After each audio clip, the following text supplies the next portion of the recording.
Hi, I'm Peter Adamson, and you're listening to the History of Philosophy podcast, brought to you with the support of King's College London and the Leverhulme Trust. Online at www.historyofphilosophy.net. Today's episode, Lost and Found, Aristotelianism after Aristotle. There seems to be a deep-seated human need to collect the things we like. A real James Joyce enthusiast will own not just a volume of Joyce's short stories and a copy of Ulysses, but also Finnegan's Wake. Indeed, the enthusiast may even go so far as attempting to read Finnegan's Wake. In music, the true fan is not the one who listens to a greatest hits album over and over, but who owns a copy of every album the band released, perhaps on several formats. The more obscure output is treasured the most. The classical music buff who can discourse on the fine points of obscure orchestral recordings from the 1950s, or the Led Zeppelin fan who insists that their greatest album is Presence, and who collects bootleg recordings of live performances. We even have a word for this sort of behavior: completist. I myself suffer from this malady. I own not only all of Buster Keaton's silent movies, but even copies of some of the films he made after the advent of sound. I have been known on more than one occasion to explain to the uninitiated that the James Brown album you really want to get is the little-known In the Jungle Groove. It's really good. I also confess to a weakness for books about philosophy. I trace this tendency to a moment shortly after I got my first academic position, when a student told me he could tell I was new because my shelves were so empty. On the bright side, at least I am trying to collect philosophy books after the invention of printing. Before then, enthusiasts had to track down everything their favorite author wrote and pay to have copies written out by hand. The Renaissance marks the high point of this sort of behavior, but it already existed in the ancient world. The most ostentatious example being the library at Alexandria, where the Ptolemies of Egypt applied the completist principle to all ancient literature. Of course, handmade copies of texts nearly always contain errors made by scribes. Many would also be damaged in some way. So, ancient and medieval readers already did what classical scholars now do, getting hold of multiple manuscripts and comparing them to one another in order to have the best chance of reading what the author originally wrote. The procedure I've just described was challenging, but for ancients it represented the best-case scenario. In the worst-case scenario, the author's works might simply be lost. Surviving texts were often in a chaotic or error-strewn state and needed to be reorganized and corrected. This brings us to the works of Aristotle and one of the most famous tales about ancient textual transmission. Strabo, who lived in the first centuries BC and AD and was author of a famous work on geography, tells us a complicated story about what happened to Aristotle's private collection of books after his death. Supposedly, Aristotle left his books to his follower Theophrastus. A student of the Aristotelian school named Neleus inherited the books along with the rest of Theophrastus's library. They passed to Neleus's family, who hid them in an underground trench to stop them from being seized and placed in the library at Pergamum. In these harmful conditions, the books were damaged, and when they were finally sold to another man, named Apellicon, he made matters worse by making copies that were full of errors. With Apellicon, the books came to Athens, where they were seized after all by the Roman general Sulla, who conquered the city in 84 BC. The story's happy ending has the books coming back to Rome with Sulla. This narrative is detailed and, for a story about a collection of books, pretty exciting, what with the underground trench and Sulla's wartime exploits. As Strabo implies, it would also explain what seems to us a puzzling feature of early Hellenistic philosophy. The early Stoics, Epicureans, and skeptics failed to engage much with Aristotle's works, which we now see as a high point of Greek intellectual achievement. And yet Aristotle re-emerged as a force to be reckoned with in the 1st century BC. Indeed, the book's arrival in Rome did come shortly before a burst of activity centering on Aristotle. No wonder, Strabo would have us think, his thought had been lost, but now it was found. The story has, however, received a skeptical reaction from some modern scholars, especially Jonathan Barnes. He pointed out that the temporary loss of Aristotle's own books would not explain much unless it was the only copy available, which seems a dubious assumption. Barnes also doubted another long-held assumption. Once the Aristotelian works came to Rome, they had to be brought together and re-edited, especially if they were in such a bad state. On the traditional story, this was the work of the original Aristotle completist, a man named Andronicus. Andronicus hailed from Rhodes, but apparently worked in both Athens and Rome. Supposedly, he got hold of these ancient texts of Aristotle and produced a groundbreaking edition, like a collected works. Some have supposed that Andronicus edited and organized the Aristotelian writings more or less in the form that we have them today. But Barnes pointed out problems with this assumption. For instance, later ancient authors rarely speak of Andronicus as an authority on textual questions concerning Aristotle. Admittedly, the Neoplatonist Porphyry compares his edition of the works of his master Plotinus to the collection assembled by Andronicus. But Porphyry took major liberties with Plotinus's works, for instance cutting a single treatise into multiple parts and scattering these parts out of order through his edition. So, this parallel is not very encouraging. On the other hand, it lends plausibility to the idea that Andronicus would do something really nutty, like, for instance, taking a pile of unrelated texts and putting them together as if they were a single work by Aristotle. This is where textual history can have serious philosophical implications. Of all the works of Aristotle, the one with the most controversial textual history is the Metaphysics. Many experts today regard it as a mere stitching together of originally unrelated texts, some of which may not even be by Aristotle. In the late ancient and medieval world, though, the Metaphysics was seen very differently, as having a careful structure which leads to a climax in the 12th book, where Aristotle discusses God. Aristotle's whole philosophy will look very different if you think he intended this theological material to be read alongside the rest of the Metaphysics, where we find discussions of topics like the principle of non-contradiction and the nature of physical substances. So a lot is riding on the editorial work Andronicus may or may not have done. Indeed, one can go further.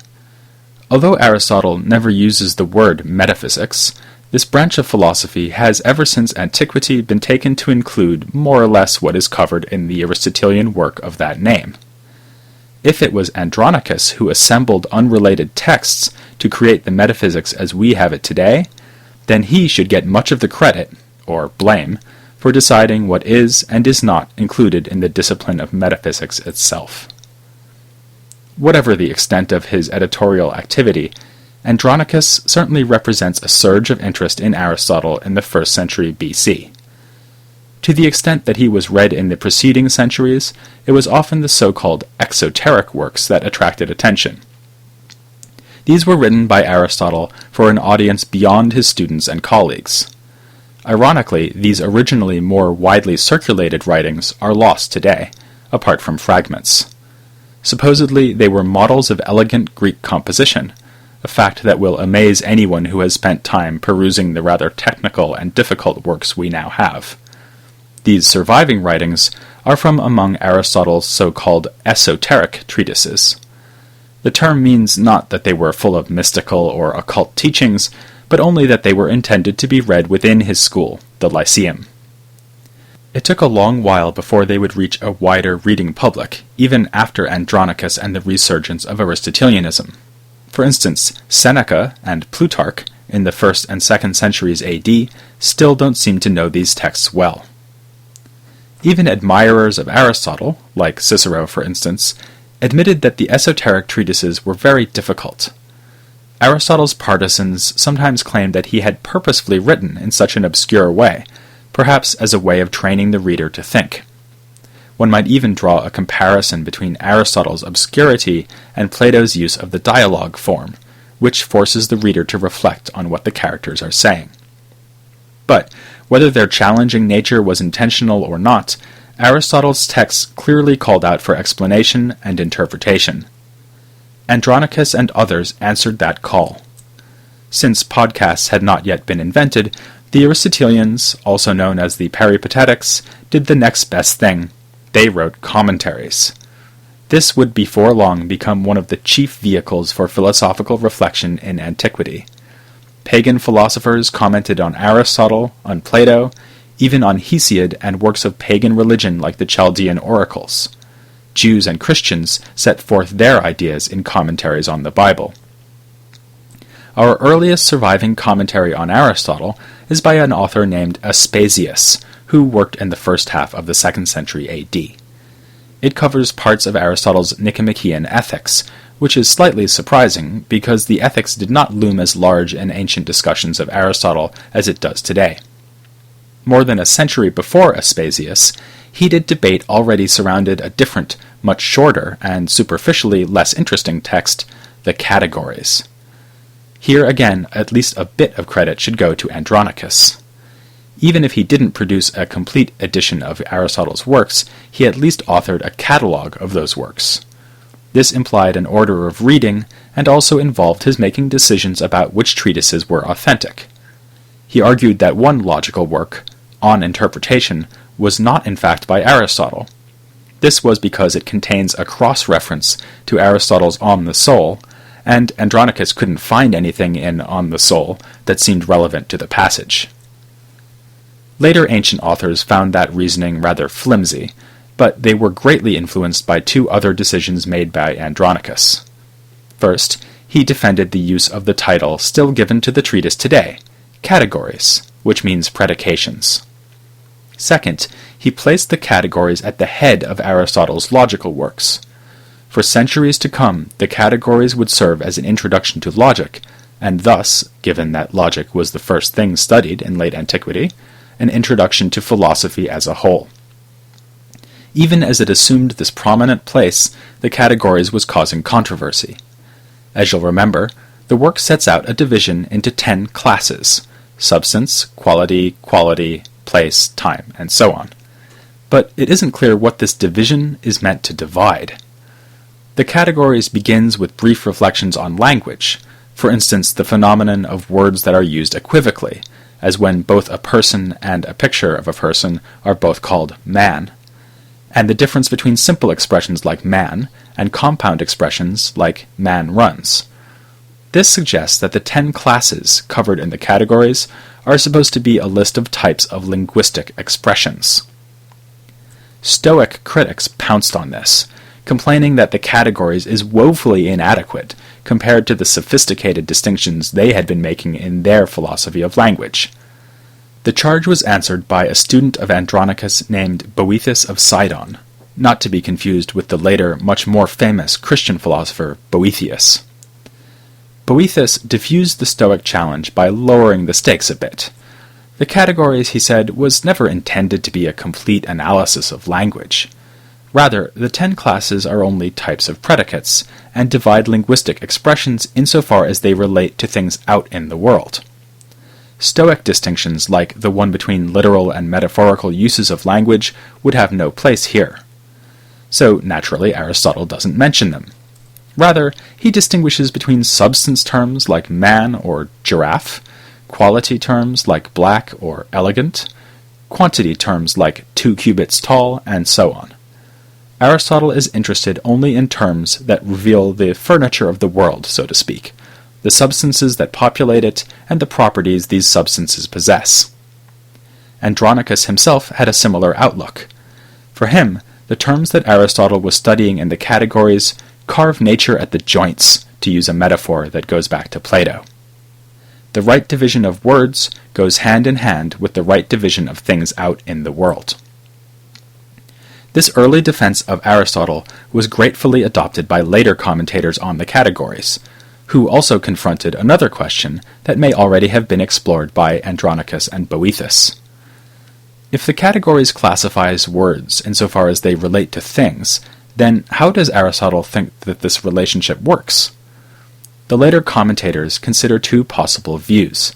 The first is simple: terms refer directly to objects or their properties. Thus, the term giraffe would immediately signify such things as Hiawatha the giraffe munching on hay in the zoo enclosure. The idea is simple, but it raises some puzzles. For instance, if I utter a word without knowing what it means, will the word still refer to the thing? This problem could be dealt with by a different proposal, inspired by Aristotle's remarks about language at the beginning of his On Interpretation. On this suggestion, words refer to things only through the intermediary of thoughts. When I say giraffe, this is meant to signify in the first instance my thought, which is a thought about giraffes. It is the thought that relates to the giraffe directly. Though the debate between these two positions is known to us from later commentators, it's likely that the positions go back to our early peripatetics. The three-part theory, which makes thoughts an intermediary between words and things, is ascribed in some sources to Boethus. The two-part theory, meanwhile, would fit with what we know about Andronicus. Remember, he didn't think that On Interpretation was even by Aristotle, so he may well have adopted a simpler theory of reference that didn't make use of its remarks about how thoughts relate to language. Andronicus, Boethus, and other peripatetics were no doubt interested in the categories, partly because questions of language and logic had received so much attention from other Hellenistic schools, especially the Stoics. In this age of philosophical allegiances, they had to show that their man could compete on territory that had been claimed by their rivals. This brings us back to the ethics. As we've seen, Hellenistic philosophers frequently mention Aristotle only to dismiss his ethical theory as insufficiently rigorous. Authors of the first centuries BC and AD, like Cicero and Seneca, still tend to reduce Aristotle's subtle and elaborate ethical reflections to two fundamental ideas, both of which provide a contrast to Stoicism. The emotions should be moderated, rather than eliminated, as the Stoics recommended, and external things like health and wealth do play a role in the good life, whereas the Stoics saw them as indifferent. This is obviously not an adequate summary of Aristotelian ethics, but the Aristotelians still needed to respond, especially on the issue of external goods. They did so by meeting the Stoics halfway. They admitted that virtue suffices for happiness, but said that the supremely happy man would be the man who has it all, both virtue and external goods. In the 2nd century, Aspasius, author of that earliest surviving commentary, is still fighting this battle. He defends the idea that virtue involves moderating emotions like anger, and argues that external goods too are intimately related to virtue. Part of being virtuous is doing noble things. And, as he memorably remarks, someone whose father was a male prostitute is not going to have many opportunities to do noble things. Here, he resists the temptation to stoicize Aristotle. Elsewhere, he passes over a chance to Platonize him. Aristotle had said at the end of the Ethics that a life of contemplation is the highest possible for man. Platonists who were fond of Aristotle later seized on this to insist that Aristotle ultimately shared their conception of happiness as residing in nothing but intellectual fulfillment. But Aspasius firmly locates human happiness in a life that involves both virtuous practical action and intellectual contemplation, the battlefield and the Senate as well as the lecture room. On the other hand, he clearly knows his Plato. He alludes to the tripartite soul of the Republic and Timaeus, and in one interesting passage meditates on Socrates' habit of being ironic. Here in Aspasius we can detect the prospect of an alliance between peripatetics and Platonists. This will come to fruition eventually in Neoplatonism, above all thanks to Porphyry, who I mentioned a few minutes ago as the faithful student and editor of Plotinus. Porphyry was first and foremost a Platonist, so his approach to Aristotle was more friendly takeover than straightforward allegiance. But his was only the most influential answer to the long-running question whether Platonists and Aristotelians should be making common cause against other schools, or instead seeing each other as targets for refutation. The Platonists had taken a variety of approaches. In the wake of Antiochus's presentation of the ancient thinkers as one big happy family, some Platonists, like Alcinous, tried to show that Aristotle was just making explicit what was already implicit in Plato's dialogues. By contrast, Atticus issued scathing attacks on Aristotle's ethics, effectively erecting a big sign saying, "This way to happiness, no external goods or pleasure required, all copies of the Nicomachean ethics to be left outside." The Peripatetics, too, were unsure whether to engage in appropriation or polemic. Several summaries of Aristotelian doctrine derive from this period, and they tend to fuse Aristotle's teachings with those of other schools, especially the Stoics. And I've just mentioned the irenic overtures we find in Aspasius. The earlier Boethus, though, seems to have been a strong critic of Plato. We have indirect evidence for a set of arguments he wrote against Plato's Phaedo and its defense of the soul's immortality. Admittedly, these are difficult to interpret. It is not even clear whether they derive from the peripatetic Boethus of Sidon or a Stoic thinker who, annoyingly, was also named Boethus, and who, even more annoyingly, also came from Sidon. Whichever Boethus wrote the arguments, though, he was no fool. For instance, he has a good objection to the crowning argument in the Phaedo that the soul is essentially alive, and therefore not susceptible to death, the way that the number 3 is essentially odd, and thus not susceptible to being even. Boethus says that the soul may well be essentially alive, but really we are worried that the soul will cease to exist completely, not that it will continue to exist but be dead. And if it does cease to exist, it will lose even its essential properties. The philosophy of late antiquity will show that opposition to Plato was not essential to Aristotelianism. It could survive, even thrive, within a Platonist worldview. Thanks to Porphyry, the Platonists had their way with Aristotle, all the while promising to respect him in the morning. But before the dawn of this grand harmonizing vision, there was still time for the Peripatetics to enjoy one last shining moment. It came in the work of a man who certainly considered himself a faithful Peripatetic, and not a Platonist, even if he borrowed from Plato now and again, and wound up serving as an indispensable guide for centuries of Platonists who wanted to understand Aristotle. An outstanding philosopher like Aristotle deserves an outstanding commentator, and in Alexander of Aphrodisias he got just that. So never mind Alexander the Great, join me instead for the great Alexander, next time on the History of Philosophy without any gaps.